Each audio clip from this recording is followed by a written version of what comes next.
goes. And we're finally going to get a taste, too, of some different scenes here at Kappa Kappa Factory. Seti, Panzer, Yapko, they've been putting on quite the performance today, Jacob, but it starts with this off-spawn battle. If Panzer, Seti, and Yapko can convert another successful off-spawn here, Kazi and Aspect, Tinka, they could be in a world of trouble, but it's Marius, it's Peterbot, both of them are not, but Pixie, he's got the better end of this deal. Vanya's still lurking overhead, Cole trying to see if he can recover anything from this situation, but it's not gonna come to fruition just yet. In fact, Pixie, he's gonna even be able to play for the revive. Vanya Boo Boo not willing to chase down Cole just yet, but maybe after using some of these small shield potions, he'll feel a little bit more comfortable with that battle. Insane scenes hit us yet again in Game 5. And it's just leaving Cold in such a tough spot. But I see it in the feed. Was that Paper? Was that Victor V? Was that Epic Whale? All going down at Dystopia. Meanwhile, Vanya, Marius, and Pixie, they have literally no time. They can do whatever they want. They have the reboot card, one on one side of the mountain, Peter's on the other side of the mountain, and they haven't even looted up their POI, which means they're going to spend so much time at the OXR HQ, which means it's going to take a risk in order to get Peterbot and Ritual back in the game.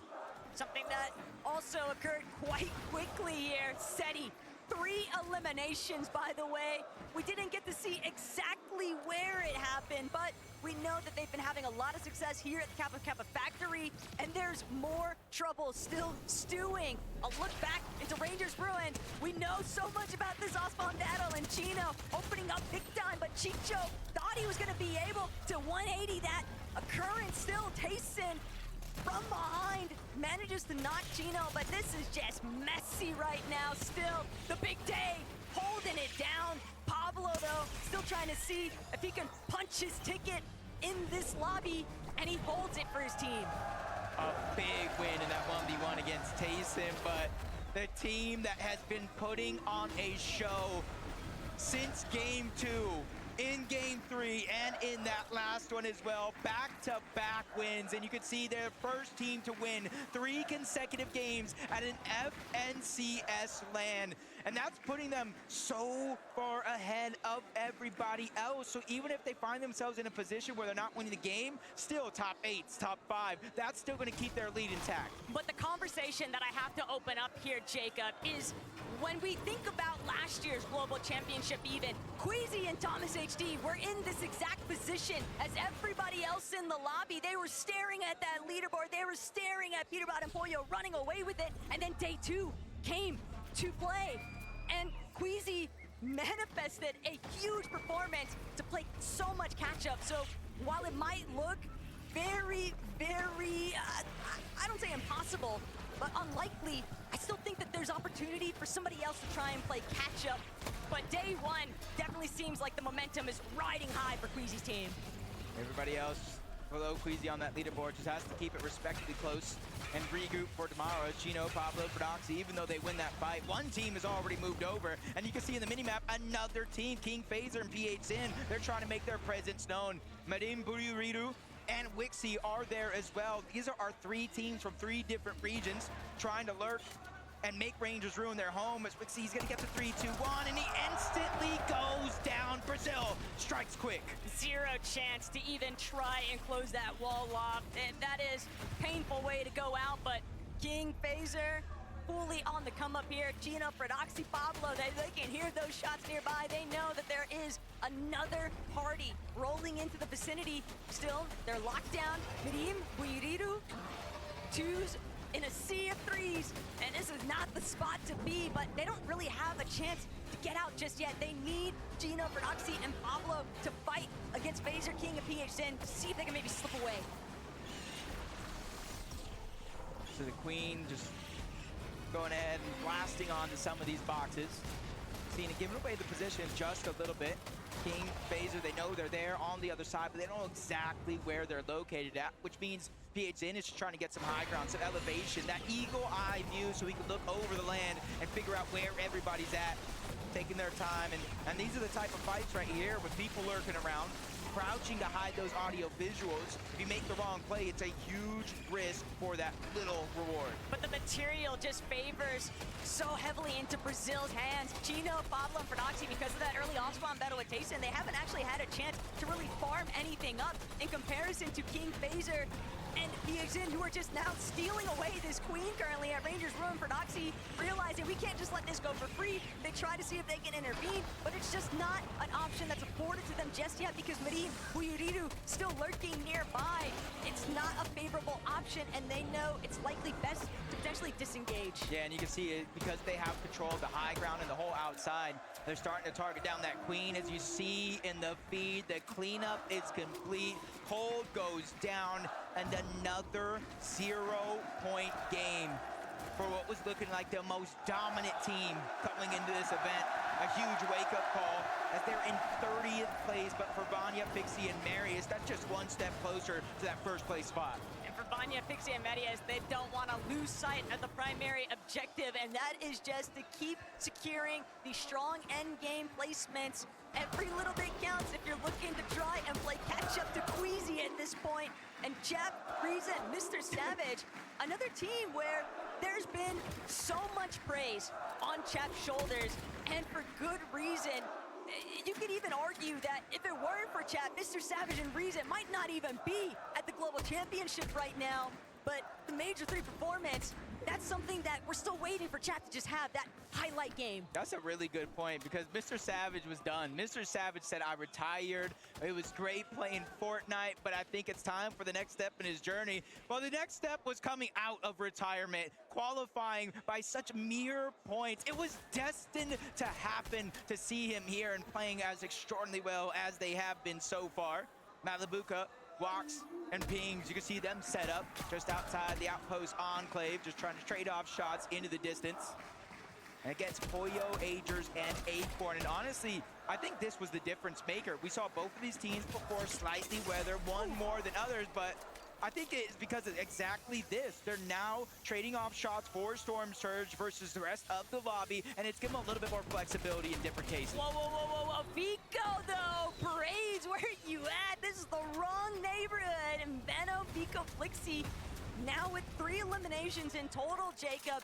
This is much more room to work with than what they've been afforded, and especially considering that Koyota eliminated Veno very early on, but still, Vico, Flickzy cover the situation, and now look what Veno's able to accomplish. A Minish, clean wipeout there by Veno. I think Veno needs to keep playing like he has a chip on his shoulder, almost something to prove. The contested drop is not going to be easy for anybody, but if you can find a way, come out and have games like this and really make them count, like we kind of saw between Tayson and Flickzy to start the day in games 1 and 2. Just got to be able to keep that momentum up.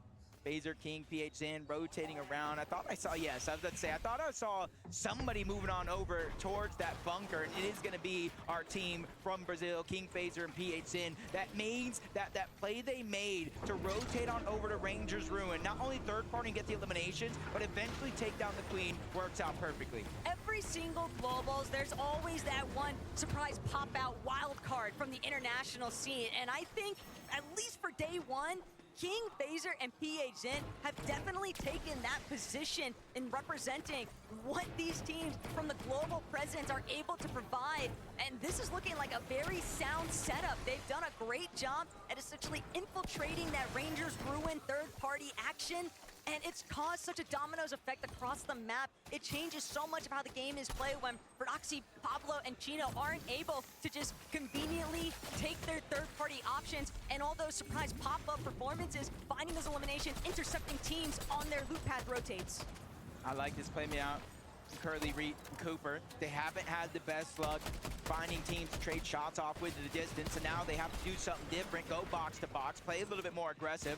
Curly's doing just that, forcing saw it out, but they trade shots. Luckily for him, his teammates are there to save the day. Curly gets the elimination. Siphon is what he needed most in that moment, and now they get the loot. You see the extra splashes and that full loadout that they're kind of able to change things in and out, and it's a confidence boost for a team that honestly, listening to them talk yesterday, they didn't think they had their game plan anymore from what they practiced coming into the Global Championship. They had to pull something up from underneath their sleeve, and, well, that's one way to do it. Not the only magician working in this lobby. Veno just a little bit of a heist here onto Hero. tries to take that launch pad instead of punish for it, and Vico following up. This is exactly why you don't want to give Veno any space, because the way that they're trying to control that mountain rage now, it's forcing teams to funnel through in a way that makes it so easy for them to find those knocks and eliminations or just surge in general. Yeah, or at least the bare minimum, get them to waste a lot of materials rotating on over into a spot where you might not be able to get much. Pickstorm, Demus, you see kind of a smooth rotation. Not too many players near them yet in the distance either, so they can focus on one thing and one thing only, getting to where they need to be. As we take a look at Rapid, Kanata, and Bolts, they started the day off with a big win. I think it was around like 101, maybe 104 points. Since then, it's been anything but perfect, but this is the real test, especially for somebody like Kanata, where I was talking about how different he looked coming into this event. Now we get to see what are you truly made of. But they're still within striking range of top 3 within day 3. They haven't had, you know, the craziest day ever after, especially after what we witnessed in game 1. We're definitely maybe looking for Kanata, Rapid Bolts to keep seeing how consistent they could be, but until they find a way to replicate that game 1 performance, things are going to continue to get more and more difficult as everybody starts to find a better grasp, a better idea of where they want to go, to try and find any little bit of placement points to put them inside of a better position for day 1 closure. Again, I talked about Acorn, Poyo A, just going back to what has worked best coming into the Global Championship. That's kind of setting up one of those bases. You have an abundance of heals at the Demon's Debris. You just got to figure out a way to utilize them. It's like Clicks, Higgs, and Iamzo rotating south from Supernova Academy. They were one of those teams kind of looking off into the distance, whether it was Savage, we saw moments there, Sod and Ryu up towards the top. They have multiple targets that they try to use early game to build that Storm Surge and kind of give flexibility for rotations just like this. I think it was very smart, though, the way they were utilizing that natural map terrain, hugging towards that lower territory so they don't get spotted out from those teams that are in those high ground positions. They're just fully covered by those clip faces, but looking into what our leading contenders are getting up to, Mustache, 0 shotgun damage. And my favorite part about this morning, Jacob happened to encounter Queasy, and he made it known, we're not gonna carry shotguns. We are running ARs, we are running the record revolvers. And you know what? With what they're doing, with the way that they're playing height, they're not giving anybody the luxury or the option to even try and challenge them on height. They don't have to do anything up close and personal, because if it does come down to that, they still got those record revolvers to work with, which is basically just a pistol shotgun in the first place. How do you win back-to-back games with 0 shotgun damage? I am blown away, but that's a testament of how good they are actually playing, and the consistency is out of this world. They jump on over Kadu, Striker, and Tisco. They were so close. They had the high ground in some of our previous games, but now they need to fight out of this fest. Prodoxy, Pablo, and Chino, they're the ones on the other side. They're the ones that are putting down that pressure and not really backing down. You can see the triple weapon loadout for multiple of these players as well. They're ready to fight, and they're ready to fight big. But Chino and Pablo, they're really looking like they're starting to find their rhythm in this lobby. They love just getting so fraggy with it. It's going to be a little bit of a hold, though, by Striker, Kadu, and Tisco, while Prodoxy takes this opportunity to heal back up. A little bit too pinched there, but Chino, he just keeps battering away at Kadu, Striker, and Tisco, and that knock now means a separate approach. Prodoxy on the flank, Chino and Pablo on the front side, and Striker doing what he can to try and hold things down, but the walls are just so difficult to break through. He's hoping to find some form of an edit, some kind of right side peek. Striker, though, no shield. Pablo, Chino, Prodoxy, they are fully in control of this. That is until Pablo realizes it's Curly, it's Cooper, it's Reed right behind them. He doesn't have any options. They just got to reconvene with each other. For Reed, Cooper, and Curly, there's no time like the present, and they're really trying to make these little seconds count. Able to clean up that one elimination, the extra loot, but most importantly, the Storm Surge that they're able to get. And since they're the team on the outside of this overall battle, they have the option if they want to disengage or keep putting pressure in this scenario. Prodoxy and Chino, they have no other choice with or without that reboot card to try to get out and save what they have of this game. We kept talking about between them and Tayson off spawn, battling it out. You have to make sure if you win these games off spawn, you go as far into the end game with as many eliminations as possible. For Prodoxy and Chino, that that maneuver by Curlin Cooper. It's like getting an eyelash stuck in your eye. Just so annoying, but what can you do? Just the nature of the game here. All the while, Clicks, Higgs, Yamzo, they've caught up now to Snowy, Sad, and Ryu, and they've got them on the ropes right now, but Ryu's still looking to fight back. All of these international teams, they have not backed down even once throughout today's matches, Jacob, and they are coming with some big firepower. But Yamzo, the future, he's got to control the present right now, though. And with Clicks and Higgs right next to him, they need to find these eliminations. All of the surge would just be so impactful. Yeah, you can see both of these teams in a relatively tough spot, forced to crouch down if they're on the low ground. But Sad, Ryu, Snowy, they're trying to go for a lurk surprise attack. They're getting into the box in 2 different directions, but the third party is in, and they run out of material. Sad is in a tough spot, and it's going to continue to get tougher. Multiple players on that trio are out of materials overall, and Yamso finally dropping down. He's bringing the sun to a snowy day. That's exactly what they needed. This is so much room to work with now. The Yamzo Clicks, they just continue to close in, and finally Ryu's gonna be eliminated, folded over. Almost 1900 damage above on that surge threshold, Jacob. Perfect placement for these guys to be now. Can they convert it to the end game win that they've been seeking all day long? Yeah, and you can see just like that with those eliminations, they move up into a top 5 spot on the leaderboard. One more elimination away from top 4. One more elimination away from that, from a top 3 at the Global Championship. This is only game number 5, though. There's going to be 7 more games. 1 more today, 6 more tomorrow before we crown our best in the world at the Fortnite Global Championship. And this could be one of them. Savage, Chap, and Reason. I was talking about Destiny. We just got to figure out if it's theirs. And Mr. Savage, a couple of med kits to boot. Chap, Reason. They've also got the geysers just in case they need that quick stimmy of HP 30 shot. But Yuma, Rise, Koyota, a little bit of a hiccup at the starting point. Still managing to try and make it work. But Jacob, all of these teams, there's like a certain level of paranoia that starts to enter the closer and closer that everyone becomes, especially because we just know the high ground is where nobody has been able to really look towards. And yet, one more time, we're seeing a zone pull right towards Foxy Floodgate. And I almost have to, I just want to know, where is Queasy at? Because he's got to be close by.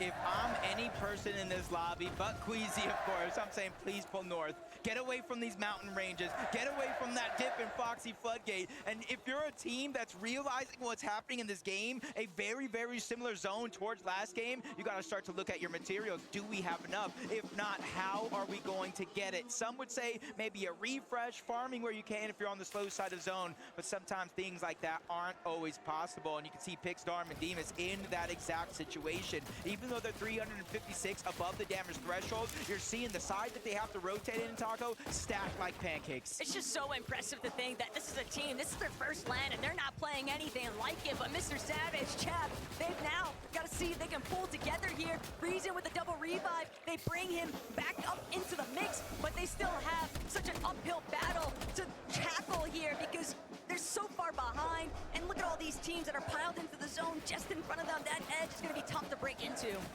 Yeah, and that's why you see Sphinx and them trying to be the trolls underneath the bridge, a little bit of a safer rotation, talk about natural elements to try to use and crowd some of these shots. The 488, drastically below, almost need 3 straight eliminations. Savage is looking, but he's finding nothing but the lobby. Back they go, and a huge boost right there for Muzz, Shadow, and Sphinx, because they are relatively high up above, but it's the loot. You can see half of the fizz gone, half of the splash is gone, so that was a must. I think the bigger relief, though, for Muzz, Shadow, and Sphinx is that they know with Mr. Savage's team having been wiped, there's nobody behind them. So now they can push forward and just control that more uncontested area of the zone. Still need to be wary, though.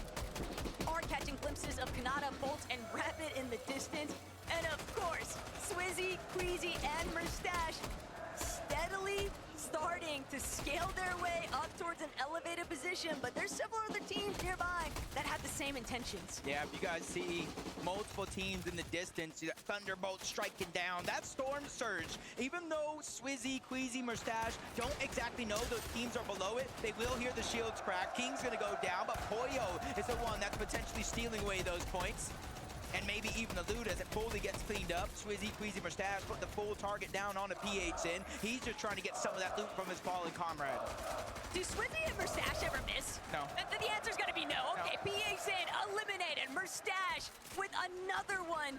But that's actually gonna be the first one of this lobby. They've just been collecting so many eliminations throughout today's lobbies, Jacob. It's almost crazy to think that that's their first, but Queasy could be in trouble. Does manage to break away from where Bolts, Rapid, and Kanata are at, but Kanata, you know that he's scheming inside of this middle section.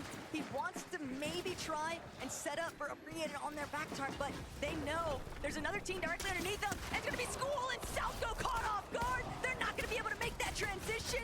Ark still trying to press forward, but he's stuck in the corner. Ark trying to fight back, but there's nowhere left to run, and Bolts finds that elimination. That is a lightning strike if I've ever seen one myself. Bolts taking down all 3 players of the NA West Major 2 champions, Arksful and Salco. And the thing about Arksful and Salco, I saw it for just a quick moment, they were below the damage threshold as well. So their aggression, even though they are picking up eliminations, isn't working out as good as they hoped. But it's still a damper for Kanata and Bolts. Bolts now losing all of his shields. Still, he'll have the opportunity to recover that, but it's the loss of Rapid that's really going to start impacting where Bolts and Kanata might end up here.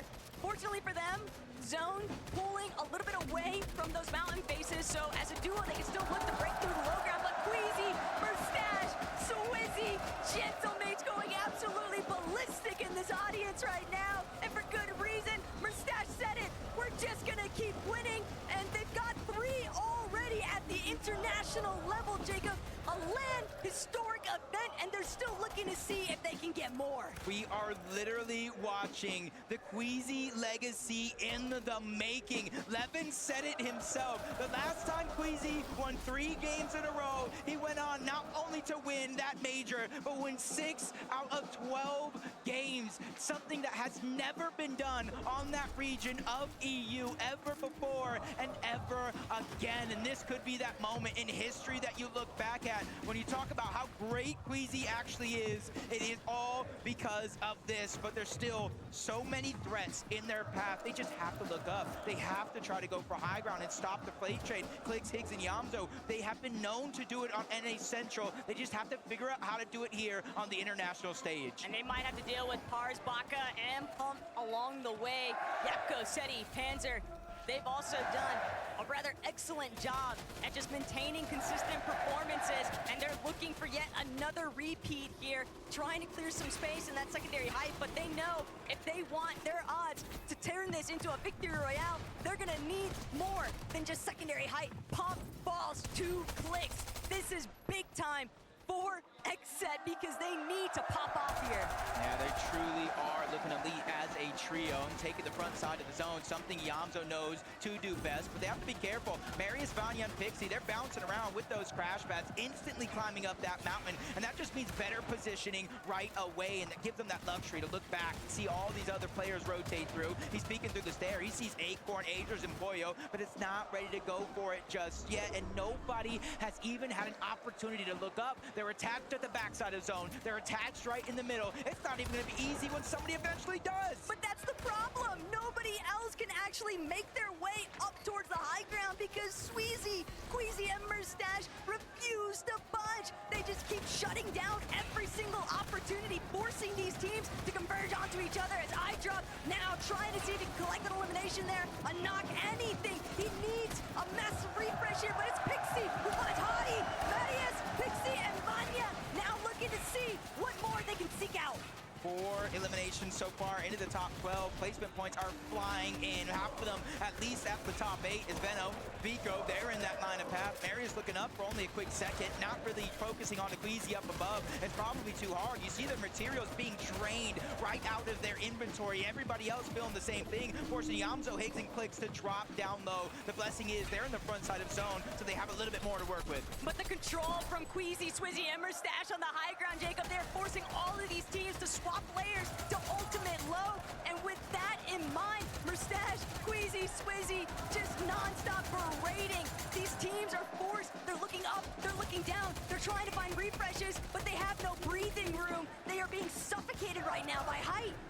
With the conversations going on before the Global Championship, Boo probably smiling ear to ear right now with EU doing the performance that they are, but Kanata Bolts, they're trying to channel how they played in game number 1, finds a key elimination on Reed, not just elimination points, but placements as well. Cammy falls, more points from the lobby. Swizzy's trying to drop down low, he's just getting loot, he's bringing it back up to his IGL. And that is all Swizzy has to keep tabs on alongside Mustache. Everything getting dropped at Queasy's feet so he can have the ultimate success here. But Marius, he's in too much trouble. Marius trying to squeeze away. It's Vico, it's Veno, and Flickzy chasing them down. They know that they're gonna have to clear out all of these players inside of these lower layers if they want a real shot at beating Queasy up on height. Yeah, if there's any team that I think has a chance to look up and at least give them a fight, it is going to be them, as Marius is forced outside of the zone, almost a 1v1 against Clicks, and Clicks gets the knock. Can he get the elimination? No, he can't. No siphon for him, but the battle, the inevitability is finally here. Vico's taking charge, but he's also taking most of that damage. Flickzy's forced to reload, and Veno is in that mid-cut as well, a challenge that they did not find success on, but relatively so. Even if they might not have the high ground, they put Queasy and Mustache on the back foot.